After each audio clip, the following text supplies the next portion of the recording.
भी लास्ट की इवेंट चल रही थी, तो उस समय पर जो लास्ट की बिल्कुल 18 सेकंड रह रही थी, एक एक्शन हुआ उसमें जो उन्होंने स्कोर दिया, वो जो कुश्ती में रेफरी या मैच चेयरमैन और जज बैठे थे उन्होंने दिया सिर्फ 1 पॉइंट।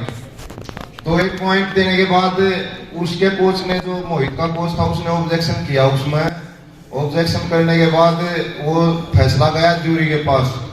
तो ज्यूरी जो बैठती है ना, वो कुश्ती में वो कुश्ती को भी देखती है जो चल रही होती है। उन्होंने पहले ही पता था कि इस एक्शन में स्कोर नहीं है इसके मोहित पे, जो इन्होंने ऑब्जेक्शन किया है। फिर भी उन्होंने जाके देखना तो होता ही, उन्होंने वीडियो को रिव्यू देखा जाके दोबारा बैक करके, तो वीडियो देख के उन्होंने आके अपना फैसला दे दिया। ज्यूरी ने, जो हमारी मैच की ज्यूरी थी उस टाइम पे, उन्होंने फैसला दिया मोहित के खिलाफ में। तो मेरा 1 पॉइंट और बढ़ गया ऑब्जेक्शन का। तो जो ऑब्जेक्शन करने के बाद एक कुश्ती का एक नियम है, जो रूल है, जो पूरे वर्ल्ड में लागू होता है, उस रूल में एक बार ज्यूरी जो फैसला दे देती है ना, तो उसके बाद ना तो कोई ऑब्जेक्शन करने का हक बचता और ना दोबारा उस चीज को कोई चेक करने देता, ना कोई चेक कर सकता। तो पर मेरे साथ ऐसा हुआ कि मेरा स्कोर बोर्ड में स्कोर आया 4-1, मेरे 4 पॉइंट हो गए। 1 पॉइंट मोहित का था, जो उसका मुझे बाहर तक आगे ले जाने का था। तो कुश्ती फिर से स्टार्ट होने के लिए मैं बीच में जाकर खड़ा हो गया। पता नहीं फिर क्या, किसने क्या, मोहित के कोच ने जो स्टेज पर बैठे थे फेडरेशन के सारे अधिकारी, उनके पास जाके किससे क्या बोला उसने, तो फिर से बुला लिया सबको। तो नेता है ना, जो अध्यक्ष है जो कुश्ती का, उन्होंने जूरी के अपने एक मेंबर को बुलाया और उससे पूछा, अपने गांव से हैं पहलवान जी सत्यदेव जी। तो सत्यदेव पहलवान जी से पूछा उन्होंने बुला के, हाँ भाई सत्यदेव बताओ क्या फैसला है।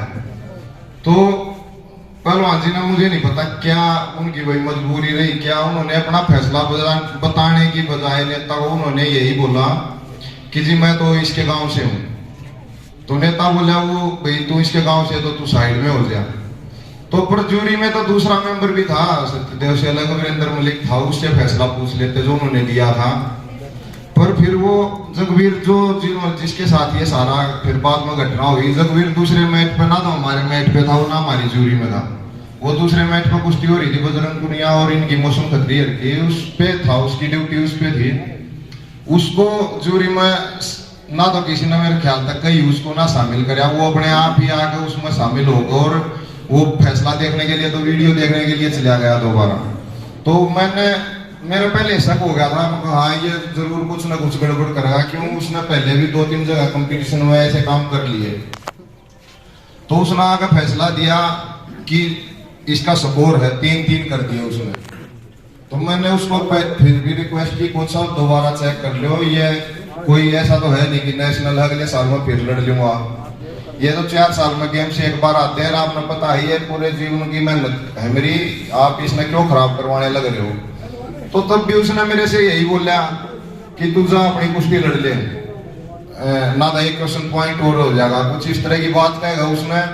और वो वापिस अपना उस दूसरे मैच पर जाकर बैठ गया। तो मेरे पे एकदम से इतना दबाव बना दिया उन्होंने कि भाई तू लड़ आके कुश्ती ना। मैंने उन्होंने रिक्वेस्ट सुनी, उन्होंने बिल्कुल भी बहुत रिक्वेस्ट करी, मैं जी फिर तक चेक करवा लो एक बार, अलग है। पर उन्होंने सुनी नहीं, बोला तू कुश्ती लड़े। अगर मैं 10-15 सेकंड और ना लड़ता तो वो 1 क्वेश्चन पॉइंट और दे देते, या फिर उसको भी नरी घोषित कर देते, कुछ ऐसा भी कर देते। तो मैं समय था 18 सेकंड पर, बीच में जैसे रेस्ट हो गया था कोई 10 मिनट का, तो जो उसमें बिल्कुल रिलैक्स हो गया है। तो वो स्कोर फिर हुआ ही नहीं, वो टाइम हो गया, कुश्ती आ गया। फिर मैंने उस कोच को जाकर बस इतना ही बोला था, महा के मिल गया तो नहीं मेरे जीवन का खराब करके, यो साथ में के दे देगा। तो उसने थप्पड़ मारा।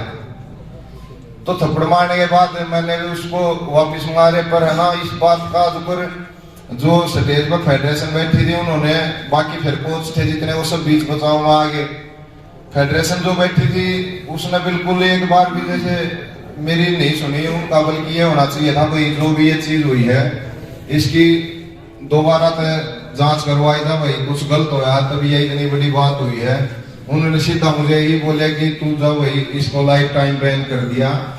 क्यों वहां पर जितने भी वो रेफरी थे या जितने भी उस दिन रेफरीज की ड्यूटी में थे, कोचेस थे जितने, वो सभी उनके नेता के सामने जाके खड़े हो गए कि भाई कोई ऐसे तो कोई कल को हमने भी मारेगा। पर उन्होंने ये नहीं देखा कि पहले मारा किसने है, पहले मारा इस कोच ने इसको है या इसने ही जाके मारा है। अब वो बोल रहे हैं भाई मैंने कुछ उसको गलत बोला होगा या कुछ ऐसा। अगर मैं उसको गलत बोलना होता तो मैं उसको दूर से ही गाड़ी दे देता, अगर गाड़ी वाड़ी देनी होती तो मैट से ही, या उसको मेरा मारने की कोई मेरी ऐसी नीति होती तो मैं उसको जाते ही मारता, मैं उसको बात थोड़ी करता उससे। तो मेरी तो सभी आप आए हो, आप तो सभी तो यही एक हाथ जोड़ का निवेदन है कि इस मामले में अच्छी तरह मेरा निपटवाया जा, मेरी मदद करी जा, ताकि भविष्य में किसी के साथ ऐसी घटना ना हो और ना किसी देश के खिलाड़ी का मनोबल टूटे। ये कोई छोटे गेम तो थे नहीं भाई जो हर बार। अब ऐसा भी नहीं है कि हम फिर तो तैयारी करें या फिर लड़ लेंगे। अब ये अभी 22 है तो ये जाके 26 में होंगे दोबारा, तो बार बार ये मौके न मिलते ही। पिछले में तो 2015-16 से घुटने का ऑपरेशन होने के बाद बहुत ही मुश्किल था मेहनत कर करके 18 में जितने भी गेम्स हुए, कॉमनवेल्थ गेम्स हुए, 18 के एशियन गेम्स हुए, तो उस चीज ने हम जैसे करते हैं तो खिलाड़ी हम ही जाना है भाई, एक फाइनल में हारने का दर्द क्या हुआ है। मैं जितने भी मेरी ट्रायल्स हुई उन सब में मैं सेकंड था पिछले 2016 से लेके अब तक। तो जाके न मेरा ये सिलेक्शन हो रहा था, इसमें इन्होंने मिलकर ये ऐसी कुछ राजनीति कर दी, तो उस चीज का दुख है। और मैं अगर मेरे सपोर्ट वो होते ही रियल में उसके, तो शायद मैं भी ना कुछ करता, ना मैं उस रेफरी को कुछ जाके कहता, ना या इतना कुछ घटना होती। पर उसका सपोर्ट था ही नहीं, इसलिए रियल में एक ये अन्याय हो रहा है मेरे साथ, उसी के लिए इतना दुख है। वरना कुश्ती तो भाई हम बहुत सी आज तक क्या आ रहे ना, बहुत कुश्ती आ रहे हैं भाई, जितने भी हैं लड़े हैं सब पहलवान का जीवन ऐसा हो, हार जीत चलती रहे। पर इन्होंने बिल्कुल सरासर देखते देखते एक गलत काम कराया है, और पता उनने भी है हाँ भाई गलती हो रही है, तुम्हारे फैसले में भी गलती है भाई, तुमने हाथ उठाया उसमें भी तुम्हारी गलती है, हर एक चीज का उन्हें पता है। और फिर एक उन्होंने शिकायत भी मेरी ही FIR शायद जाके बता रहे थे, मन तो बाद में ये जो न्यूज वाले हैं नहीं, ये माध्यम तक पता चला कि उन्होंने कुछ FIR वगैरह भी कटवा रखी है। पर मेरा अभी तक ऐसा कुछ बात किसी से हुई नहीं। तो मेरी यह रिक्वेस्ट है जी, सब हाथ जोड़ के इस चीज में अच्छी तरह से एक इंसाफ दिलवाया जा, मिलकर सभी आवाज उठाओ। और आप सभी का बहुत बहुत धन्यवाद। और जो ही आपका जो फैसला होगा मैं उस चीज को भी मान कर अपने जीवन में आगे बढ़ने तैयार हूँ, कि चाहे आप उसमें किसी भी रूप में फैसले में बताओगे, वो सब तरह से मैं मानने में तैयार हूँ।